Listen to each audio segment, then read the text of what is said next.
اور اس پانی میں جو اللہ نے آسمان سے اتارا، پھر اس سے زمین کو اس کی موت کے بعد زندہ کیا، اور اس میں ہر قسم کے جاندار پھیلا دیے، اور ہواؤں کی گردش میں، اور ان بادلوں میں جو آسمان اور زمین کے درمیان مسخر ہیں، ان لوگوں کے لیے یقیناً بہت سی نشانیاں ہیں جو عقل رکھتے ہیں۔ لہذا ہم سب کو کیا کرنا چاہیے؟ اللہ تعالیٰ سے تعلق مضبوط کرنے کے لیے ان نشانیوں پر غور و فکر کرنا چاہیے۔ یہ نہیں کہ بس صبح ہوئی ہے، رات ہوئی ہے اور کوئی غور و فکر نہیں۔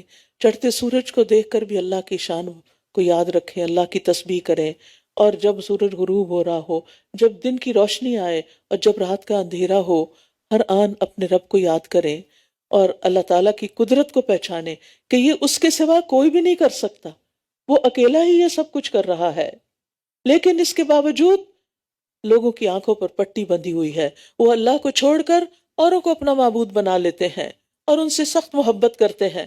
فرمایا اور لوگوں میں سے کچھ ایسے بھی ہیں جو اللہ کے سوا اوروں کا اس کا مد مقابل بنا لیتے ہیں، اور وہ ان سے ایسی محبت کرتے ہیں جیسی محبت اللہ سے ہونی چاہیے، اور وہ لوگ جو ایمان لائے وہ اللہ کی محبت میں سب سے زیادہ شدید ہیں۔ اور کاش ظالم دیکھ لیں، جب وہ عذاب کو دیکھیں گے تو جان لیں گے کہ بے شک قوت ساری کی ساری اللہ ہی کے لیے ہے، اور بے شک اللہ شدید عذاب والا ہے۔ انداد جو ہے یہ ند کی جمع ہے۔ کل ہم نے یا ایھا الناس اعبدوا ربکم میں پڑھا تھا فلا تجعلوا للہ اندادا، یہاں وہ سبق پھر دوبارہ دہرا دیا گیا۔ ند میں ہر وہ چیز شامل ہے جو انسان کے دل پر مسلط ہو کر وہ مقام بنا لے جو اللہ تعالیٰ کا حق ہے۔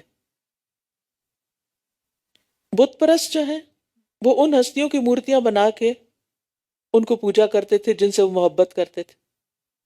قبر پرست ان ہستیوں کی قبروں پر عمارتیں بنا کے ان کی پوجا کرتے ہیں جن سے وہ محبت کرتے ہیں، جن کی عظمت ان کے دلوں پہ چھائی ہوئی ہوتی ہے، بزرگوں کی، اور انہیں پھر نفع نقصان کا مالک سمجھتے ہیں، اور ان کی قبروں پر جا کر اپنی حاجتیں پیش کرتے ہیں، مصیبت کے وقت ان کو پکارتے ہیں اور ان سے فریادیں کرتے ہیں۔ غوث کا کیا مطلب ہے؟ فریاد رسی کرنے والا۔ کیا اللہ کے علاوہ بھی کوئی فریاد رسی کر سکتا ہے؟ ہمیں تو یہ سکھایا گیا یا حی یا قیوم برحمتک استغیث، ہمیں تو کسی اور کو غوث بنانا ہی نہیں۔ اور پھر صرف غوث نہیں، غوث اعظم، نعوذ باللہ، یہ لفظ کبھی بولنا بھی نہیں چاہیے۔ ان کا نام عبد القادر جیلانی بولنا چاہیے، نہ کہ غوث اعظم۔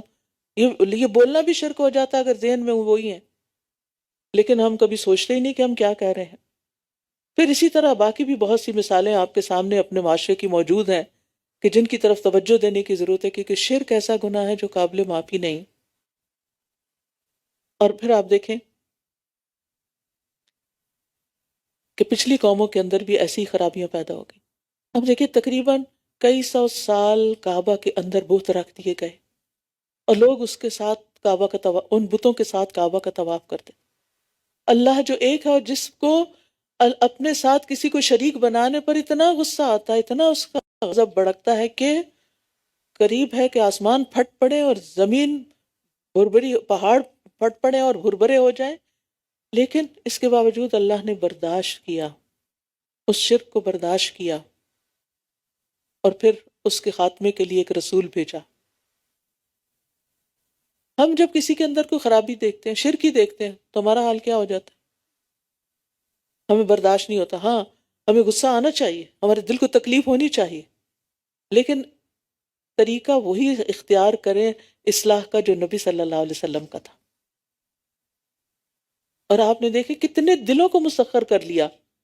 اس سیرت کی پیروی کی ضرورت ہے، اس سنت کی پیروی کی ضرورت ہے۔ صرف یہ کہہ دینا کہ میں تو بس سچ کہتی ہوں، ٹھیک ہے آپ مانے سچے لوگ ہیں، لیکن سچ کہنے کا مطلب یہ تو نہیں ہوتا کہ سچ بات کو آپ بد اخلاقی اور بدتمیزی کے ساتھ کہتے رہیں۔ اس کا تو اختیار نہیں دیا گیا نا، اس کا تو حق نہیں دیا گیا آپ کو۔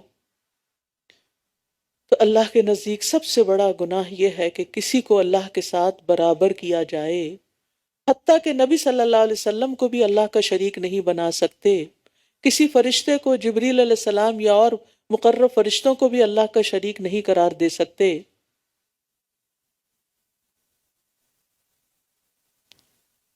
اسی لیے اللہ کے علاوہ کسی اور کے نام کی قسم بھی نہیں کھا سکتے۔